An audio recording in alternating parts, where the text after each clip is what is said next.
Freedom is a fragile thing, and it's never more than one generation away from extinction. It is not ours by way of inheritance. It must be fought for and defended constantly by each generation, for it comes only once to a people. And those in world history who have known freedom and then lost it have never known it again. You ever get the feeling that everything in America is completely fucked up? You know that feeling that the whole country is like 1 inch away from saying, that's it, forget it.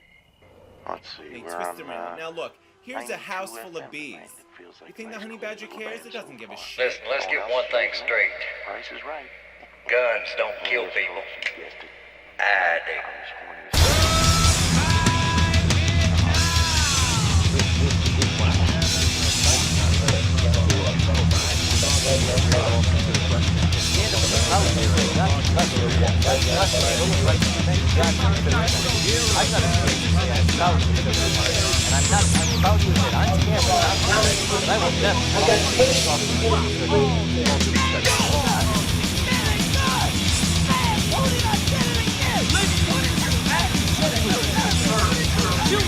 Movement actually came on the heel.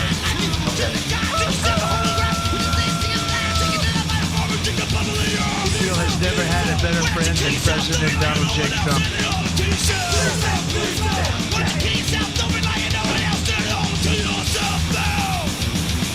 Gold jacket, green jacket.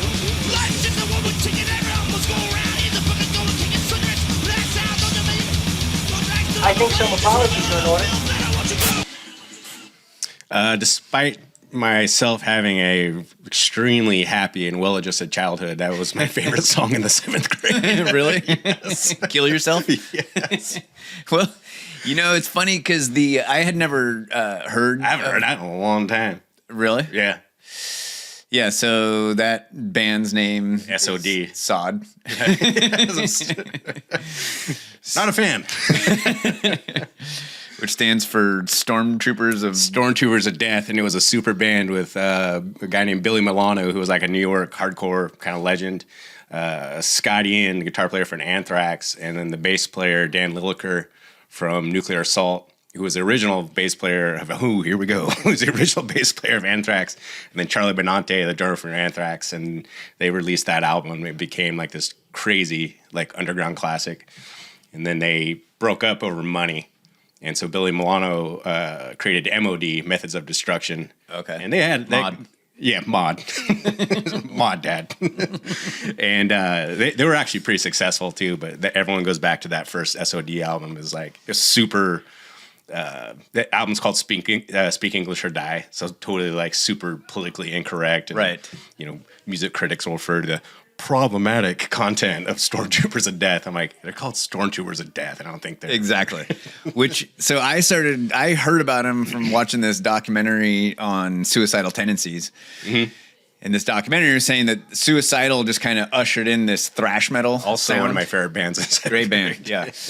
But the Stormtroopers of Death had kind of come along and just taken the thrash metal thing even further. Yeah, So I was like, who are these guys? And I checked them out, and then I started reading about who they were, and they're kind of just like these tongue-in-cheek. Yeah. They're kind of joking. The album's hilarious. There's Right. so much funny stuff on it. But it's like it's racist or Yeah. it's whatever. Kill yourself. It's not. They're not serious. Yeah.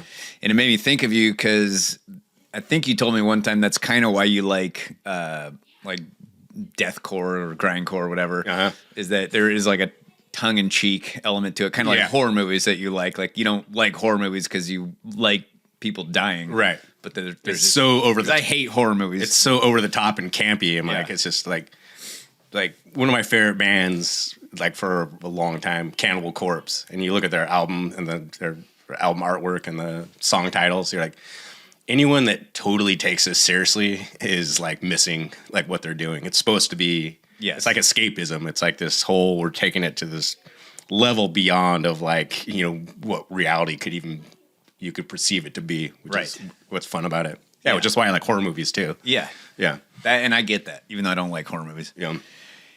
You guys watch football yesterday? I attended a football party. I don't think I watched. Just like this happens every year, is we go to our buddy Spencer's house. They're big time into football. The house was packed full of people in Niners jerseys.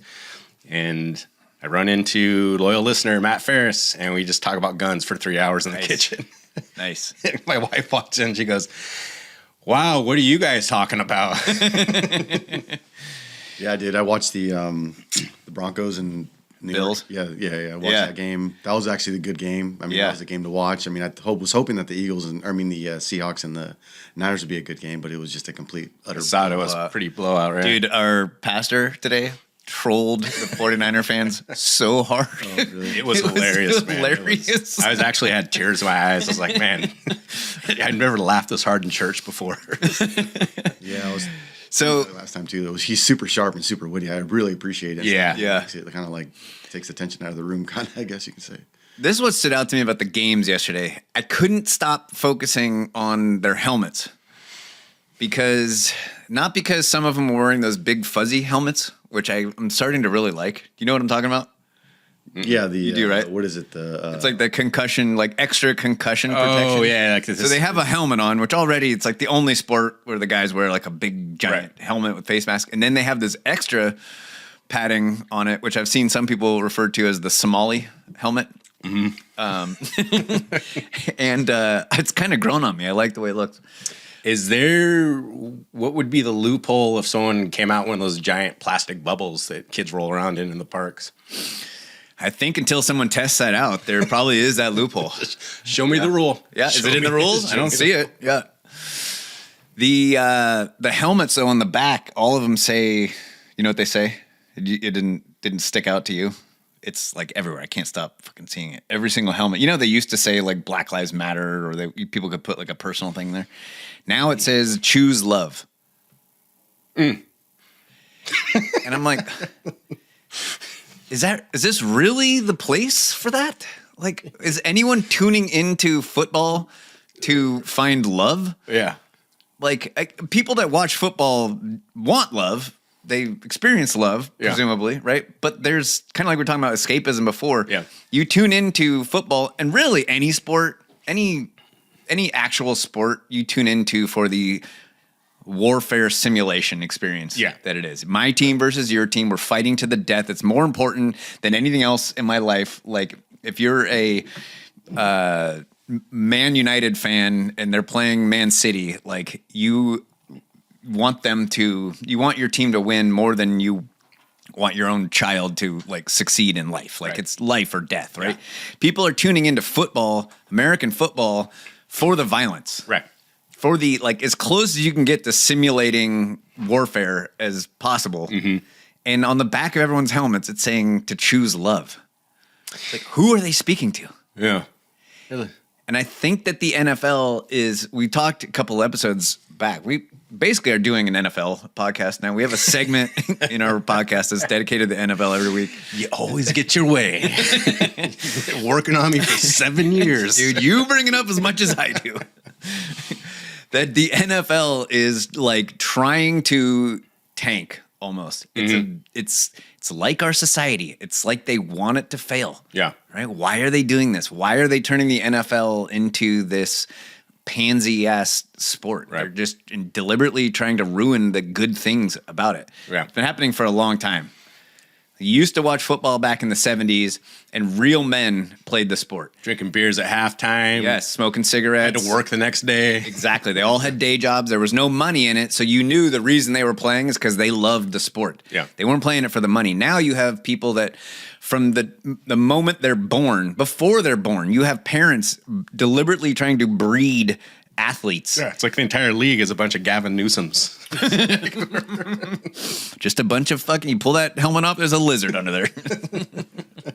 Well, I think it goes back to that helmet that you're talking about that's growing on you or whatever. That's called the Guardian, and it's like an extra protection, a level of protection, because they're all worried about CTE and stuff like that as well. So, I mean, it all kind of comes together. I mean, if you could take CTE out of the sport without changing the rules, like there was just some magic material that they could use for the helmets where two men could run full speed directly into each other head to head and not get CTE, like that would change the world. That would make football. I'd let my son play football. Yeah. Like it would be the most like insane invention ever. Then you could still have all of the violence. You just take out their biggest problem, which is CTE. Right. It's not spinal injuries or neck injuries or leg injuries. It's CTE. That's the whole thing. Take that out of it, and now we're right back into the fucking glory days of the 1970s where guys were trying to kill each other. Do you think that there's a parallel? Because I think about this a lot, that as they basically feminize every sport, like football, is that there will be a reaction. And so something like the UFC gets really popular because all these people, these old school football guys, like, I want to see blood. I want to see war. And then they go, there we go. Yeah. It's over here. That's what happens. So the UFC gets popular, bombing drug boats in the fishing boats off the coast of Venezuela. That's why people want that. You've taken away all of our war simulation. I want to see some fucking boats blown up. Because of that stupid helmet, we're in another war. Exactly. Thank you. Fucking psychopaths. Thanks a lot, ladies. So it was funny. They were talking about in church today that they're big on hands. Jesus. Hands free. Oh, and Okay. and Big Daddy. And they're talking about this is the first time I've been to your church. By the way, the drummer at your church is a beast. I know. A shredder. Take it easy. I was watching him like as soon as the band started, because you have talked about him before and he started playing. I was like, damn, dude, that guy's got some skills over there. And then Mel was like, okay, a bit of an overplayer, which I like. I'm like, all right, he's kind of just exploring the space, you know. And then there's something we always call it we used to joke when we were kids, we call it the Blickum Blickum lip, but it's a metal triplet. Like, and then I'm like, as soon as I'm thinking, I'm all, man, this guy's got some chops. And he did the metal triplet like in the middle of a gospel song. I'm like, wow, definitely putting your own interpretation on this thing. Can't they play with the brushes? Yeah. You can't do the metal triplet with brushes. What about those, like the bundle of sticks? Can't do it. Oh, the faggots. Yes, the faggots. Thank you. Why didn't I think of that? I totally did not mean to make that joke. I was like, man, he's throwing me some fucking softballs here this morning. Yeah, can't they use the faggots? You can, but you can't do a metal triplet with those things. And I mean, the church music wouldn't be the same without the metal triplet. Yes. All right, fair enough, fair enough. But it was kind of because the pastor put up this. Man, we got a wide range going on here today. Back to church. They had he was listing out, like, basically it was like a loose version of a quiz of, like, because he's talking about rest, restoration, and different, sleep is not rest. I loved it, by the way. I thought it was cool. And then he was talking about, he goes, when we figure out this way of rest, and he's talking about phones, he goes, you think you're resting and you're swiping through your phone. We've talked about some on the podcast, and it's just like draining you. And I had thought about that my phone, I was bitching to you, like 2 weeks ago, my phone committed suicide pretty much. Yeah. I have a landline now. It has to be plugged in. Oh, right. And the charging port's broken, so I can't pick it up. Did you get one of those curly Q? Just keep it old school. Yeah. And so I can, it works just enough where I can use it for what I need. Like if I get an email, because I can't pick up the phone, the charging port comes loose and it dies. And so if it's laying flat, I can look at an email or a text. Right, as long as you don't hit it too hard. Right. But I can't scroll with it. That'll move it. Laying down. And so I'm thinking about them all, because I'm like, I got to get a new phone. I'm like, do I? I'm like, it does everything I need to do. I can't look at social media and shit like that. I was like, it's kind of like they talk about they're making these new phones that it will shut off social media after 30 minutes. All these, as we were getting more and more of a realization that how bad this stuff is for our brains, is they're making phones now that will limit your availability to mindlessly scroll shit and stuff like that. And I'm like, I kind of have one of those. God did that for you. And I'm sitting in church thinking about it, and I kind of look up and all, thanks, man. Hell yeah, dude. So I had an idea. Did you? Oh boy! Pay attention. Yeah, this is a good one. I think we need to talk to some people up at the top. So put this into effect. Did you have anything? Did we talk about the shooting in Minnesota? No, I have some thoughts about it because I've been thinking about this a lot. Is this something you're going to bring up later? Yeah. Okay. Well, why don't you just talk about what you're going to talk about, and I'll throw this in later because it's a good idea, I think, how to fix the immigration problem in America. Well, let me ask you guys. I want to see like where you guys land on this. Is what was your? And I'm not trying to do a gotcha thing or whatever. Is there's no wrong answers. There's no wrong answers. Just like why do we invade Venezuela? Throw it out there, man. You can't lose this quiz. What was your guys' reaction to that incident? The lady getting shot, Renee Good, I believe her name was. My first reaction was just like, kind of like, what was she doing there? Why? Like, I mean, she was a white lady, like in the middle of the road where they were trying to do what they're paid to do. And Carlos, it's almost like I gave you my notes. Like, well, I mean, I don't know. That was just my first reaction. I mean, the reason she was there is because she's unmarried and childless, and so she feels like the illegal immigrants in our society. No. Okay, forget it. Okay, she's a stand-in for the unmarried, childless women who are at the No Kings protests, and because they are unsatisfied in life, they feel like they have to take on the cause of the illegal immigrant, make them their children, yes, and they come out mama bear trying to protect them. Yes, they have taken what they're supposed to do biologically and just applied it to something else. This would be the post-menopausal Karen Jihad that we're watching play out in real time here. Hold on, I got to write that down for the show title.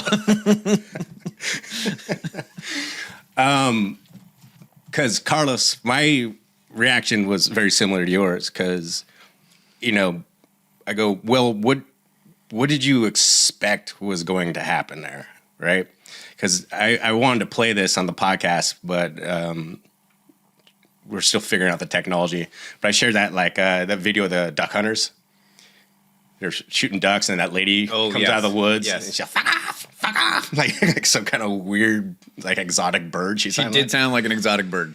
And so you said one thing over and over, and she called them fuck offs. Yeah, you're a fuck off. You fuck offs. And my reaction to that, I mean, it's hilarious to watch, especially when she starts throwing rocks at the decoys, thinking she's gonna scare the decoys away. They're decoys, you fucking retard. I looked at that and I'm like, it's an interesting thing that's going on here, that this 110-pound, 60-year-old woman will run up to a bunch of grown men with shotguns and get in their face and start screaming at them and throwing rocks. I was just like, that's the same thing that was going on in Minneapolis, right? It's like, what did you think was how do you think it was? I'm not saying who's right, who's wrong, but there's consequences to what we do. And I feel like that we're seeing this mostly play out in women, because men have a better idea what consequences are. We grow up like fist fighting our brothers and our friends. And it's like you're less likely to go out and get in someone's face and slap them and scream in their face because you're like, this guy could hit me. There are physical consequences for men where there aren't necessarily for women. Yeah. Sometimes women get in fights, but more often than not, a man will get in a fight instead of a woman, even though the woman has started the fight. Yes, which you see happen all the time. Is my other reaction to this incident is I have slowly come to realize that almost everything like this, some kind of like pivotal event that everyone starts talking about, that gets in the news, is everything has become this complete Rorschach test. Mm-hmm. And that for sure. Yeah, because it's like, the Rorschach test being, okay, here's an ink blot, and people see different things, and the therapist, allegedly, if this is even legitimate, is able to determine some kind of psychological profile.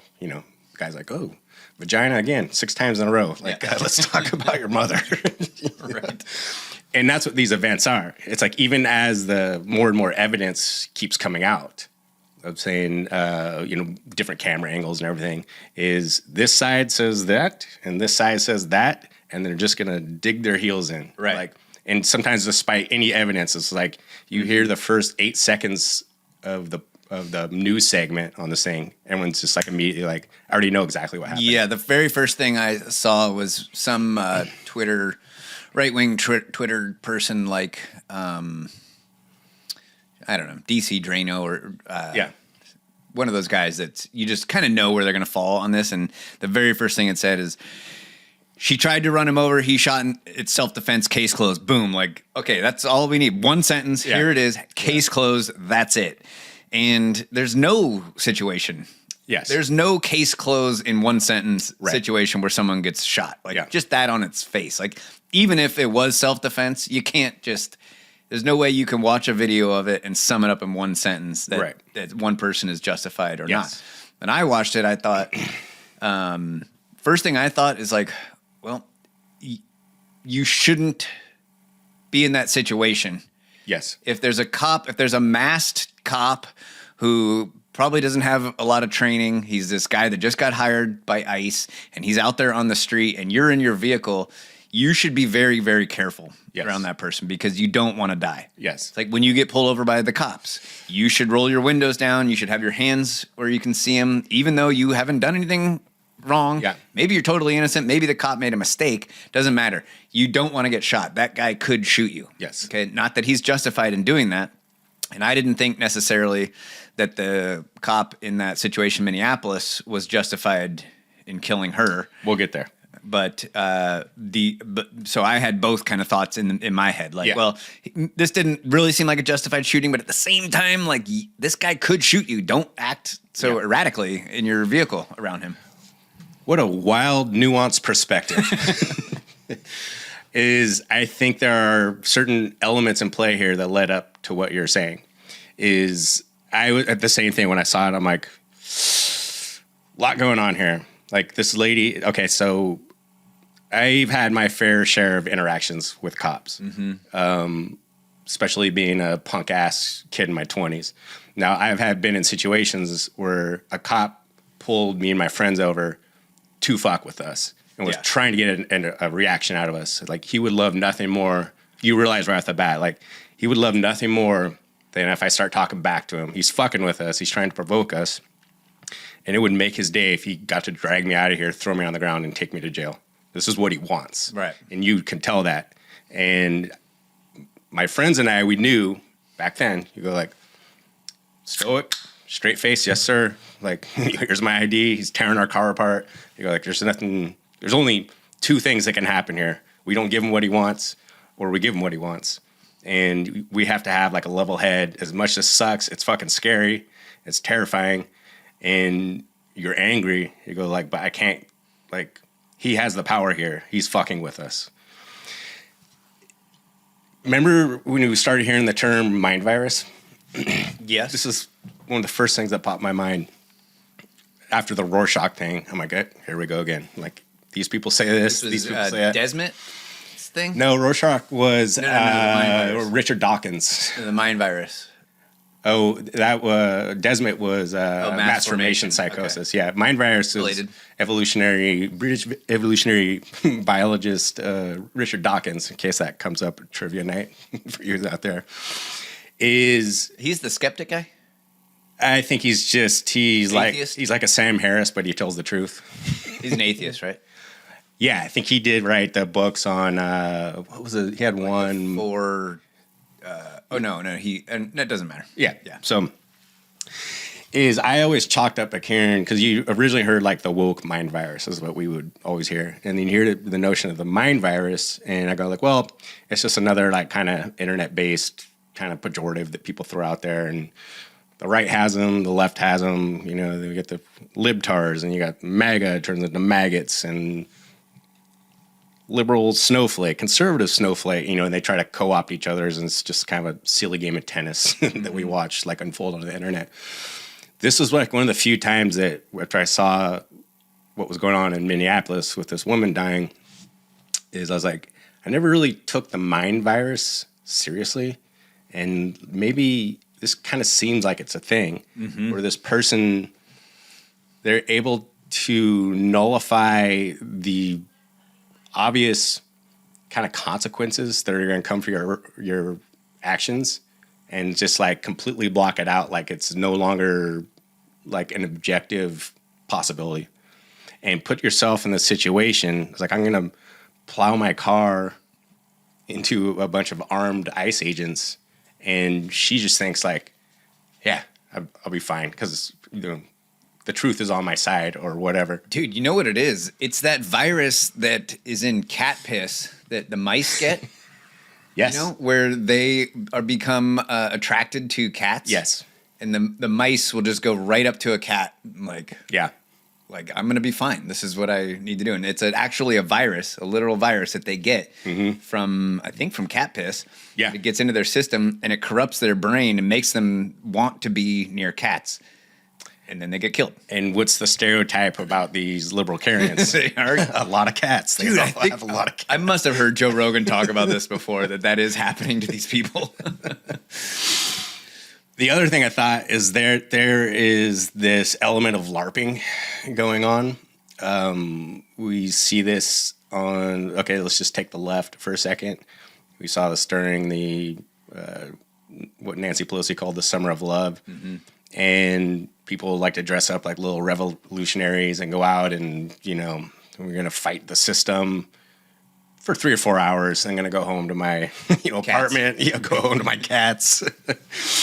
And it's like, whether you're playing, Magic the Gathering or whatever, it's like, okay, now we can, I don't know how you play that game. I rolled a 6 and you've been stabbed by Gargamel the dwarf. or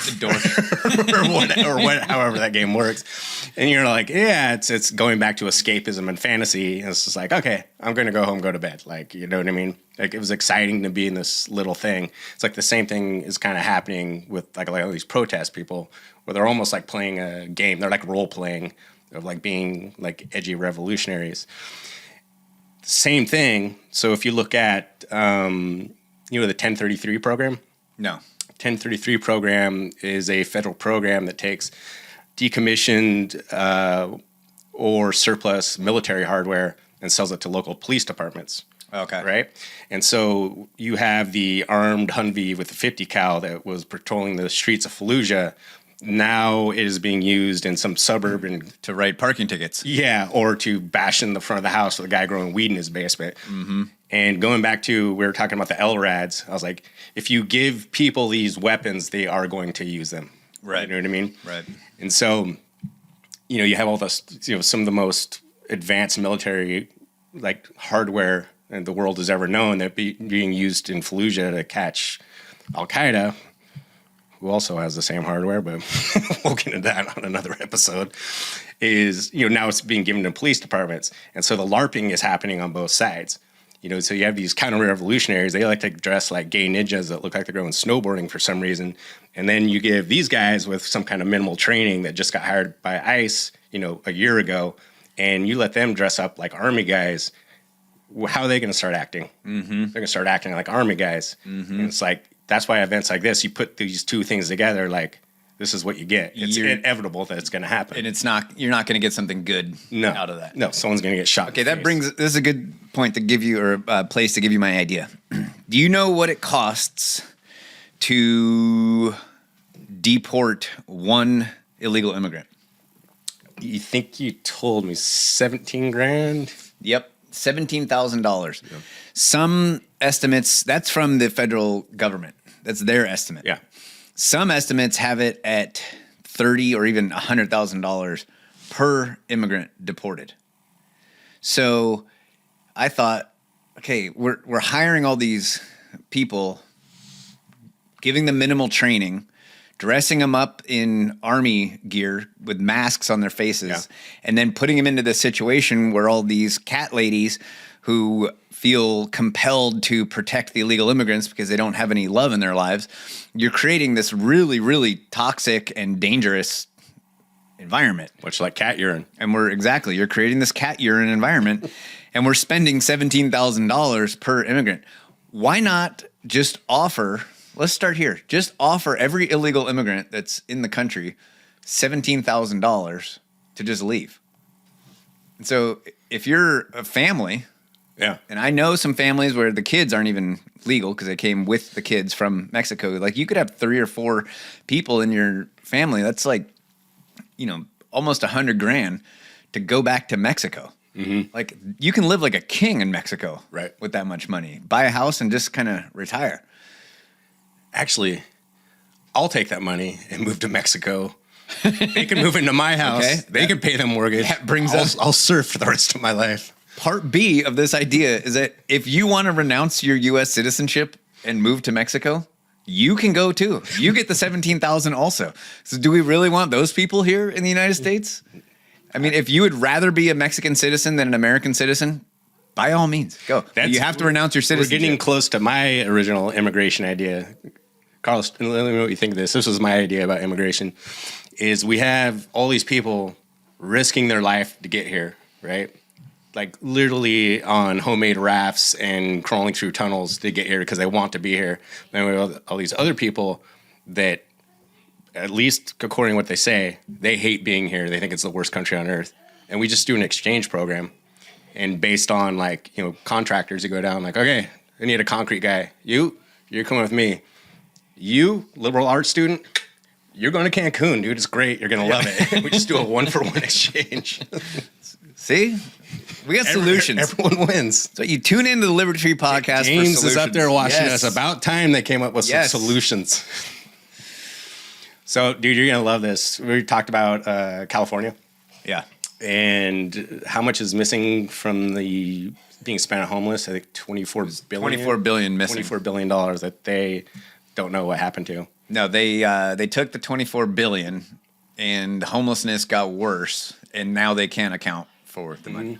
That's called fraud, by the way. Wasn't it like Gavin Newsom? Like he was the main driver of that, right? And there was some thing about Trump actually going after him. He said he was going to solve homelessness, and like over 10 years ago. He did not. But he did take the money. He did take the money. And that is fraud. And homeless doubled in California, I believe, since he said that. I found this one program. Have you guys heard of Community Forward? No. Okay, so the way we're going to get into, every state does this, but California is they're kind of an outlier, which I think, both the left and right does this. It's just all fucking grift. This is our fundamental complaint about government anyway. But when you have a one-party state, it's even worse because there's even, there's no checks and balances, which we barely have at all. But there's really none when there's just it's just deep blue. We have nothing else. I'm sure the same thing would happen with a deep red state because no one's competing for anything. They're all in the grift together. Yeah. This Community Forward program was an initiative put together for this money, part of that $24 billion that was supposed to go to homeless. Mm-hmm. And this is only one of many because what they do is they form all of these different committees and they tackle different kind of elements of the homeless problem, allegedly. And what Community Forward did is they were, according to what they said, were going to focus on the homeless population that were alcoholics. Now, they were given $16 million a year over 5 years, so that's $80 million. And the way that they were going to treat the homeless alcoholic population is, this is some outside-the-box thinking, was to buy them booze and just give it to them, which is a unique way to cure alcoholism. $80 billion. Did they explain that methodology? I just did. That's pretty much how they explained it. So they're going to solve the homeless. What's the? Should I even try to understand this, or if you want? So you buy homeless people booze. They literally deal with bought booze, took it on the street, and found homeless people like, "Hey, you want a shot of this?" And would give them alcohol. And then what? That's it. That's the end of the program. Okay. It doesn't seem like that would be very effective. It gets even better. Okay. Is for this program, 5 years, $16 million a year is $80 million. In that 5 year span, they served 55 clients. So if you break that down per year, that's a lot of booze. For each homeless alcoholic, that's a $291,000 bar tab a year. Wow. For each one of these people.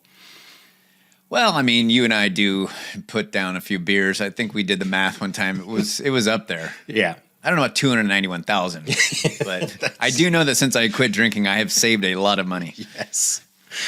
Yes. Yeah. Sober October is just a moneymaker. It really is. Why go anywhere? What's the point? Just stay here and eat a piece of cheese. Totally. Drink water. But you're trying to make sense of this, right? So once you lay out that math, you're like, Okay. Yeah. okay. Now, the way that these programs work is you start at the top with a bunch of money, $24 billion in this case, and then they form a committee. Now, I need people to make that committee. That guy is making, those people making 200 something grand a year, maybe 250. And then they hire more people, but it's done with the understanding, like, I'm going to give you this money to form this committee, but, some of that's got to kind of leapfrog back to me, and that's how this game goes. And with each level goes down, the money goes up, a little bit goes back, and then it leap forward, down to this other committee, and then it goes back to this guy, and then back to this guy. These are the kickbacks that we're always talking about. So when you have, then you'll have like a homeless czar who's making 600 grand a year. And then he hires his friends, his politically connected people. Yeah, he can't run it by himself. Right, to form these committees. Yeah. And then they form subcommittees under there. And it's like, and it goes down, down, down, down. And money goes back and forth, back and forth, back and forth. Just bounces back and forth. It's just being skimmed at every step of the way. And once you get down to like the nuts and bolts of it, of like this community forward, of like seeing how much their money they're spending on alcoholic homeless people, you go like, I'm trying to make sense of that. And you're like, no. The spending is the point. That's the point of these programs, is to just create this industrial complex with all these people grifting money off the top. It's like Mike Ben said, the purpose of a system is what the system does. It's not a flaw, it's a feature. You look at how the system actually works, the results of this program, that was the purpose in the first place. Yeah. The purpose was to take a whole bunch of money, invest it into these different committees, and only serve 55 people. Yeah. Literally serve alcohol to these 55 people. It was just a perfect example of just how this grift, like how it works, man. It's insane. That's pathetic. Yeah. Can we take a quick break? Yes.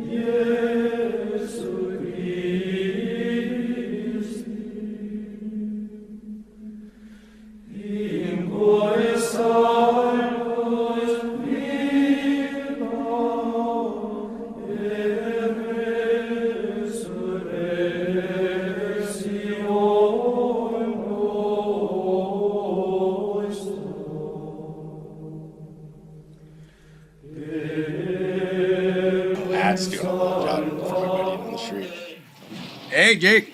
What's up? I was listening to you guys talk, but I never heard anybody come up with a perspective about the the lady that got shot in Minneapolis or Minnesota. How they were actually obstructing, what the voters voted for. ICE is there because people voted for the deportations. So the folks there interfering with ICE are actually obstructing, what the voters called for in this country, 2024. Yeah. I think it's a 85-15% issue. I think the last poll I saw. Something like that. And I feel like the lady was in the wrong for being there and trying to obstruct ICE. I don't think people should be doing that. But don't think she necessarily deserved to die for what she did. And if you you can really kind of get lost breaking down videos like this. Yeah. But it seemed to me like the officer was clear of her car when he kept firing at her. It was almost like he was just trying to stop her, punish her for not stopping when he told her to. Just to make sure that we sufficiently upset everyone. Once again, is she put herself in a situation with willingly ignoring like what the real life consequences of what that is. That's what made me think of like the what I call it, the post-menopausal Karen Jihad. Yes. Like the mind virus. It's like I'm like, you got to realize how this could play out.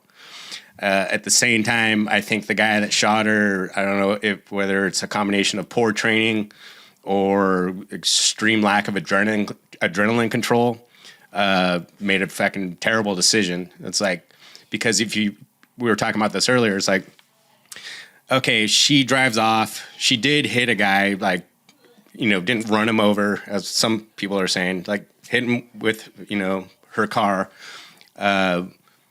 And what would have happened?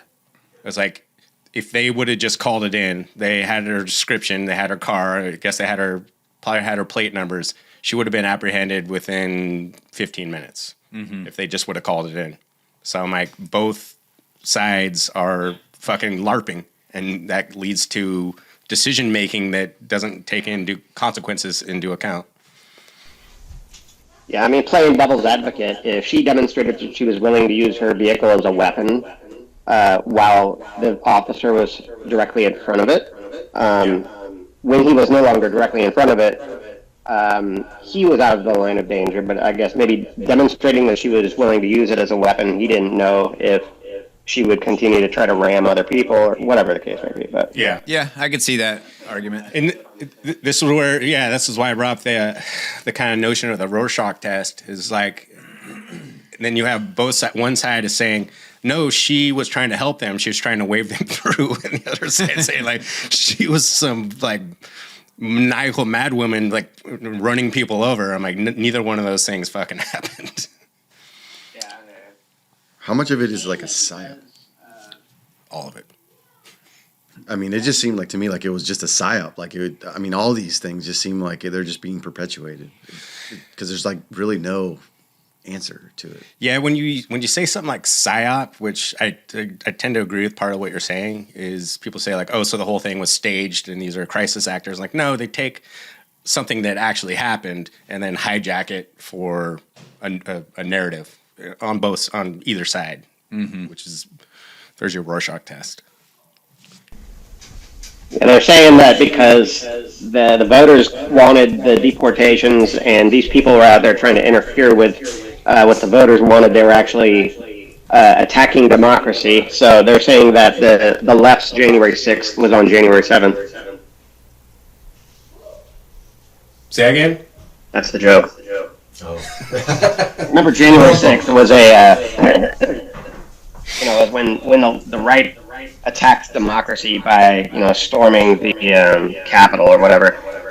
This shooting incident happened on January 7th. Oh. So it was the left's turn to get in the way of democracy because they were preventing ICE from doing their job, which was what they were voted in to do, essentially. So. Yeah.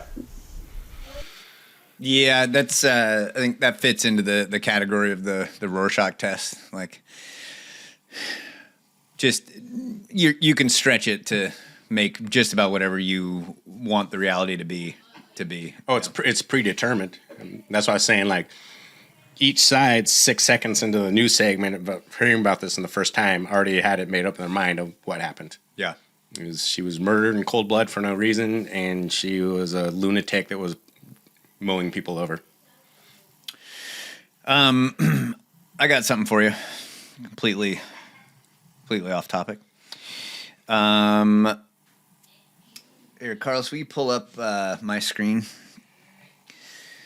So, did you see that the renovation of the Federal Reserve headquarters is over budget? Really? Yeah. So, Carlos, get my pearls for me so I can clutch them real quick. Okay. This is from Bloomberg. For months, the renovation of the Federal Reserve's headquarters in Washington has been a subject of friction between White House and the central bank. On January 11th, Fed Chair Jerome Powell said the Justice Department had issued subpoenas in advance of a possible criminal indictment related to the ongoing work. The cost of the work has ballooned to $2.5 billion, and this is for a remodel, mind you, not a new building. Yes. And allies of President Donald Trump have previously pressed for an investigation. There's our leapfrog money, by the way. That's why that price tag is so much. This has got to be the highest level example of that, because we're talking about the place where the money comes from in the first place. Yeah. And is what's supposed to happen. Well, let me finish reading this and then I'll go deeper. Powell described the DOJ inquiry as a pressure campaign led by the White House. Any evidence of mismanagement or fraud, as Trump administration officials have suggested, could prove a useful pretext for removing Powell, who the president has repeatedly lambasted for interest rates higher than he would like. So the place where the money is printed is over budget on their project, right? They are in charge of remodeling their building, and they've gone wildly over budget. And so when that happens to you and me, we end up having to pay for it. We're battling a client for $4,000 right now. Right. We're going to do our best. Right. It's $2.5 billion. And it's just so, the contracting thing is like aside, but still, we are expected to, if we commit to doing a project for a certain amount of money, we are expected to do that. There is no way to bail us out. The federal government is in the business of promising to do something, not being able to do it, and instead of being held accountable, they just get more and more power and more and more money. And it's just so ironic to me that it's happening at the Federal Reserve. And Donald Trump is not interested in auditing the Fed or finding out what the fuck's going on with our money. No, he's just upset that he's not even upset about this building. No. Because he's in the industry. He knows how this stuff goes. He's upset that interest rates aren't lower so that they can print even more money than they're already printing. Yeah. The problem isn't that they can't cover the cost of the building. It's that they can't cover it and then some. Yeah. So, go ahead. Well, I was going to say it's why we always bring up the California bullet train. It's such a perfect example because it was supposed to be, I think, $15 billion project. Now they're projecting it to be $130 billion. It's been over 10 years. Not a single track has been laid. It was supposed to go from LA to San Francisco. Now it's going to go from Bakersfield to Merced for $130 billion. Nothing has actually been built yet. And people go, they go these people are just so inefficient and stupid. And it's like, no, the spending is the point. That's what they're doing. It's a fucking grift. It's fraud. Yeah, it's fraud. There's never going to be a bullet train. Did you think there was going to be one? Right. All right, check out this video. I love this just for the interaction between the builder and the client. So we're going to take a look. We're going to see what's happening, and it's got a long way. Do you expect any more additional cost overruns? Don't expect them. We're ready for them, but we have a little bit of a reserve that we may use, but no, we don't. As a real estate developer, what would you do with a project manager who would be over budget? Generally speaking, what would I do? I'd fire him. Do you think this issue, Mr. President, gives you cause to do that? Well, I'm here just really with the chairman. He's showing us around, showing us the work. And so I don't want to get that. I don't want to be personal. Are there things the chairman can say to you today that would make you back off some of the earlier criticism? Well, I'd love him to lower interest rates. But other than that, what can I tell you? There's another part of that clip where he goes, yeah, it's $3.8 billion over budget. And Powell's like, no, I don't think that's right. Mm-hmm. And he goes, yeah, it is. And Trump's guy is saying next to me, like, yeah, $3.8 billion. He's like, no. And he goes, yeah, I have it right here. And he shows him this piece of paper. And Trump keeps talking. And Powell's like, pulls his glasses out of his pocket. And he's looking at it. He's like, Well, no, though you've included the another building that was finished 5 years ago in this budget. It's not right, and I'm just thinking like, God, I have been in that spot so many times. It's like you're saying that I didn't do this, but I did do that, and it's not the numbers that you're looking at aren't the numbers that we have. Like we had this agreement, and they're just like missing each other. But the client is so like adamant that that he's wrong, that the builder is wrong, and you just can't reason with them. There's your Rorschach test. Exactly. It's like, I've already decided that this is what it is. So here they are. They're building this. They're remodeling the Fed. Yeah. Because why? Why do they have to? Their building was so bad. Look, we can remodel it, or we can orchestrate a jetliner crashing into it and having it implode and its move up. What do you guys want to do? Dude, that would definitely have been the way to go. Everything would be forgiven if you do that. Make it into this like major emergency that brings Americans together, and everyone just has to rebuild the Fed. That's right. Rebuild the Fed. The bright side of 9/11. You heard it here first. God, I hope they had insurance on those buildings when they went down. Oh, lucky Larry Silverstein called in sick to work that morning, don't you know? So I've been thinking about like technology a lot lately, and I'd like to hear your guys' thoughts on this. Is that since Jake abandoned us and moved to Texas, is we had to get all this new technology so now we can hang out with him still. Yeah. Because now he gets shot up into the cloud and then comes down and he's here now and something like that. So I had to get this system, I think it's called the AX3000 Deco or something like that, which was built to us to paint your house with the internet. And there's first thing I thought, I was like, well, there's two kind of camps of people. Is, you know, for $100, like I think it was $200 something, I could paint my house with the internet with these little cylindrical devices that you place around. And certain kinds of people will see that selling point of like having your house painted with the internet. They're like, oh my God, amazing. For this much? Like, what a year to be alive. And I'm always like, this is not a good thing. I really don't want to go down this road. I have to. And it's just like, this is what Catherine Austin Fitz talk about. I'm like, I just put another brick in the wall of my own prison, another digital brick. I hate that imagery too, painting your house with the internet. Yes. Like we know that these Wi-Fi signals are not good Yes. for everything. They're good for the internet, but that's about it. And you want to paint your house with that? Yes. Kind of reminds me of the Sherwin-Williams logo. You know what that looks like? Yes. Their slogan is cover the earth. And it's a picture of the globe covered in a bucket of red paint, like being poured over the globe, and it's just going over the entire globe. Like, I'm like, what the fuck? Was that cool? Like in the 40s when they came up with it? Like, is this why everyone has cancer now? Right? And when they came up with that logo, I'm pretty sure it was lead paint too. So we're painting our house with the internet. Wonderful. And so just to go, you know, not to sound like a total like neo-Luddite, basically, where I'm against all this shit, but it's like I have to kind of sign on to a certain amount of it to stay functional in society. You know, go back to the phone conversation.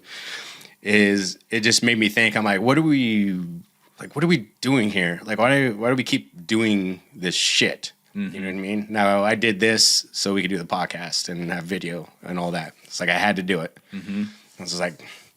And I had to wrestle with it for a couple of days. I'm like, do I really want to go down this road? You know what I mean? I was like, okay, you're going to get this convenience and do this thing with the podcast. It's like you have to sign on to it. And then my wife grabs her phone and she goes, I know what to get. I'll get it. I'm like, okay.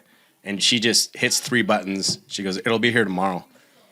She didn't type in her address, no credit card number, everything. I was just like, oh, God, dude. I'm just like, now I'm going down the road like, Ted K was just fucking right about everything. Like, this is not a good thing. And it's just interesting because you heard, like, I'm guessing she probably bought it off Amazon. Yeah. And now we're coming out of the holidays, and you have plenty of friends that talk about, well, you know, I don't buy anything off Amazon, you know, because Jeff Bezos, you know, you're like, what's the problem? I don't have Amazon. I think we talked about this on last episode. Yeah. And well, he's just like super evil and he underpays his workers. I'm like, well, who built your iPhone? Who built your laptop? You know what I mean? That's all slave labor. Same kind of thing. Who built your shoes? You know, you're wearing Nikes, I say. You know what I mean? Or I don't wear Nikes, I wear Converse. Same thing, dude. I think Nikes actually owns Converse. Unless you're wearing a loincloth and living in a tent. Yes. Then you don't have much to say about this. Yeah, living in the Solomon Islands or where that tribe is that doesn't let anyone come near it. And I go, it's like we all have to draw our own kind of moral line in the sand. You know what I mean? It's like, I won't shop at Amazon, but I have an iPhone. Like, yeah, but I let my wife shop at Amazon for me. Yeah, same thing. Like, I don't have Amazon just because I can't manage passwords and I'm lazy. So I just tell my wife what I want. She orders, I give her money. Like, we're even. And then you think about that at the press of a couple buttons on our phone. I was thinking about this in church today because they're talking about basically, they didn't say it outright, but what this technology is doing to our brain, sitting there just going to your phone. We've talked about it a bunch. And we made the analogy of like, there's the fentanyl fold. You know, the guy obviously on fentanyl was like bent over. It's like, it's pretty amazing that they can hold that position for so long. And then we have the heroin hunch, let's call it. It's like, well, that guy's on heroin. He's not all the way. Yeah, you know, he's more not as impressive. He's more like a 90. Right. You know what I mean?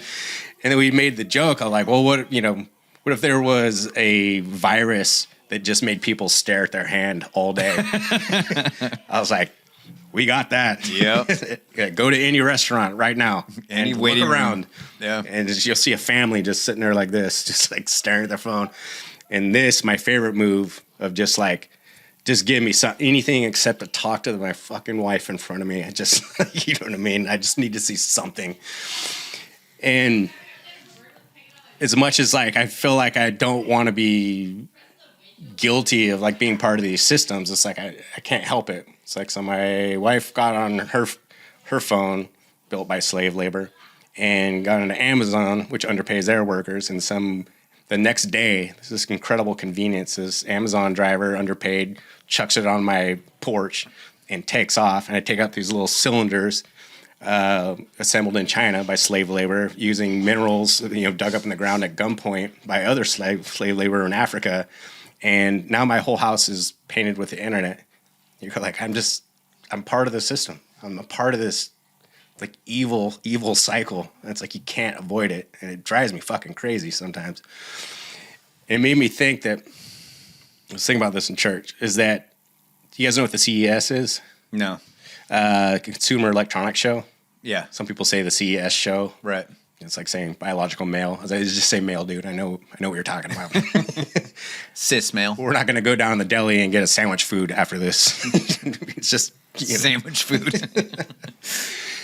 And so what the CES does is it showcases like all the new technology. Not, it's not like a kiosk with the new iPhone. Like, yeah, we put the headphone jack on the bottom this year. You know what I mean? It's like stuff that's not ready for market yet.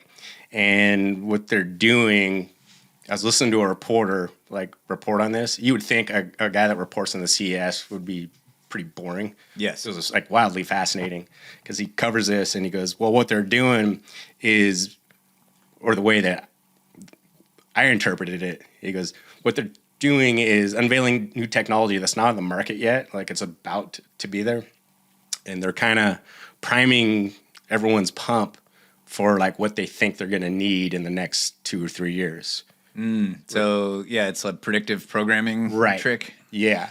And so once they start, it starts filtering into people's minds of like, oh, I need a robot. There's this new thing. Yes, we'll get there. So it's like the one thing they have is I think LG has a wallpaper TV that you can just like roll out on your wall and watch TV.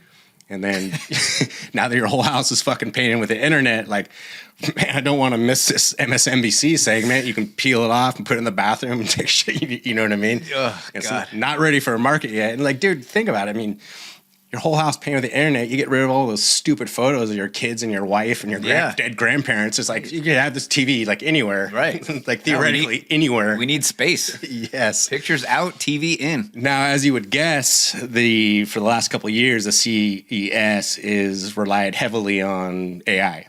Yeah. That's like the big thing. Now, what they're doing is finally laying out, because if we go to our job site tomorrow and ask our plumber, what do you think about this AI thing? He goes, I don't think about AI. Yeah. But what they need to do is find a way to make people think that they need AI, like how it's going to help him. Right. And so this year in the CES, they really rolled out, it's a combination of robotics and AI.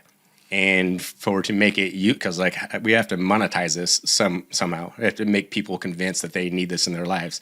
So they have things like the new Roomba. They got a robot Roomba with legs that can walk upstairs and vacuuming.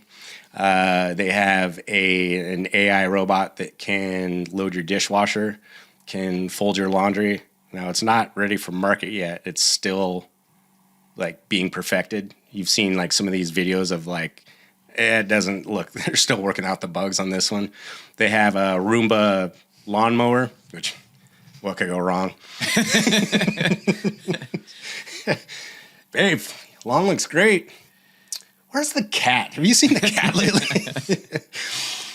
And once he's talking about it, he goes, every year the CES, it has a direction that all these companies, it's like, there's almost like a theme every year. It's held in Vegas and it's packed. It's thousands and thousands of people. He goes, this year the theme, the direction was taking AI and robotics and implementing it into everyday households to take off, people's burden of everyday chores, laundry, vacuuming, mowing the lawn, decapitating the cat, whatever you need done. And I couldn't help but think while I was listening to this, I was like, okay, so what they're trying to do is change the Overton window in people's minds so they think like, wow, like eventually this technology, and this is what popped in my head in church when we're talking about phones, is eventually the technology will be to a point where I'm not going to have to do the dishes. I'm not going to have to mow the lawn. You will never have to lift your finger to do any work at all. Which will free up, I don't know, an hour and a half, 2 hours a day for me and my wife. And I couldn't help but think, I'm like, so I can what? Watch the wallpaper. Exactly. It's like, so I can spend more time at church? No. That's what, did you hear what? I can go to the park with my kid? No. He's on his iPad. Yeah. Did you hear that quote recently by Elon Musk where he was saying that AI is just going to make everyone wealthy? Yes. Everyone will be rich and not won't need to work. And he could be right about that. But if you think about it, like, why do you need to work? You need to work so that you can afford to do things, buy things, feed your family, remodel your house, pay for gas. But if all of that stuff is being handled by a computer and you are essentially trading your effort for comfort, then you would be rich because you would not need anything. Yeah. Right? Like every single thing could be provided to you by a robot. But that is not what people think of when they think of being rich. Like people don't actually want that. It's very much aligned with the World Economic Forum's you'll own nothing and you'll be happy. It's essentially the same thing. Yeah. Right? Because you'll be happy because you won't need to load the dishwasher. You won't need to trim the trees in your yard. Everything will just be provided for you by this electronic like God, essentially, living in your house. I think part of the problem is that there has the perception on the word work became a negative, a burden in people's minds. Like, like who wants to work? I'm like, we all want to work. We love to work. You have to My work. son loves to work. It gives you purpose. He's a child and he likes working. He loves when I make him fill up a wheelbarrow over and over again and move that. It's something innate in every human. Yeah. Our friend Sean thinks that heaven, when he gets to heaven, is actually just going to be a bunch of work. Yeah. Because to him, that's where he finds happiness in life. That's what makes him happy, and he sees it in other people, that is what gives someone purpose and meaning and thereby happiness is doing work. Yeah. If you take that away from people, you are playing with fire. You are going to ruin people. It's going to lead to revolution. It's going to be awful. It'll probably lead to gulags before revolution ever happens. It's going to be absolute misery. Yeah, it's we was talking about the multiple studies done on the average happiness rates of lottery winners. Like it's just they usually like suicide, OD on something, or liver failure from drinking themselves to death. Very few lottery winners come out like looking good or like having a satisfying life. I brought this up before, but they had a chart of average happiness rates of people who became paraplegics halfway through their life and lottery winners, and it just goes like this. Right. It's like you can't take away people's purpose. It's like you need a reason to get out of bed in the morning. Even if that purpose was artificially given to you by losing the use of your legs. Yes. Like you've been given a purpose in your happiness. I have a friend that I'm going to ask about that actually, who is not paraplegic, but I wonder if that holds true to this person that I know who was disabled in his 40s. He's still alive, but very severely kind of handicapped. Yeah. I wonder what he would say his level of happiness actually is. Yeah. Did you see the title of Sam Harris's newest podcast? No. It's AI and the New Face of Anti-Semitism.